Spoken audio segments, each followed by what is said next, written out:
One piece ആനിമിൽ anal എന്ന character വളരെ കുറച്ച് എപ്പിസോഡിൽ മാത്രമാണ് കാണപ്പെട്ടിട്ടുള്ളത്. പക്ഷേ ഇന്നും എനൽ വളരെയധികം ഫാൻ ബേസ് ഉള്ള ഒരു വില്ലനായി തന്നെ തുടരുകയാണ്.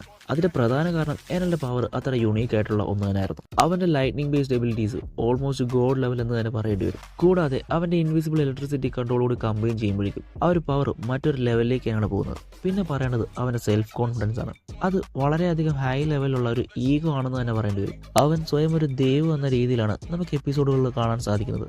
ഈ ഒരു കോമ്പിനേഷൻ കൊണ്ടാണ് എനലിനെ മറ്റുള്ള വില്ലൻസിൽ നിന്നും സ്പെഷ്യൽ ആകുന്നത്. പിന്നെ ഈ ക്യാരക്ടർ ഡിസൈൻ, വോയിസ്, ആറ്റിറ്റ്യൂഡ് എല്ലാം ഫാൻസിനിടയിൽ ഒരുപാടധികം ഇടം പിടിച്ചിട്ടുള്ള ഒന്ന് തന്നെയാണ്. പിന്നെ ഇതിൽ എടുത്തു പറയേണ്ട ഒന്ന് തന്നെയാണ് ലൂഫിയുമായിട്ടുള്ള എനലിന്റെ ഫൈറ്റ് സീൻസ്. സോ ഇതൊക്കെ കൊണ്ട് തന്നെ വൺ പീസ് കമ്മ്യൂണിറ്റിയിൽ ഇപ്പോഴും എനലിനെ കുറിച്ച് മീംസും ഡിസ്കഷനും ഫാനാട്ടും തുടങ്ങിയവ കൂടുതലായി കാണപ്പെടുന്നു. ചെറിയ സ്ക്രീൻ ടൈമിൽ പോലും എനൽ തന്റെ സ്ട്രോങ് ഇമ്പാക്ട് ഇട്ട് വളരെയധികം ഫാൻ ബേസിലുള്ള ഒരു വില്ലനാകാൻ സാധിച്ചിട്ടുണ്ടെന്ന് തന്നെ പറയേണ്ടി വരും. കാരണം എന്റെയും one of the favourite villain ലിസ്റ്റിലുള്ള ഒരു ക്യാരക്ടർ തന്നെയാണ് എനൽ. നിങ്ങളുടെയോ?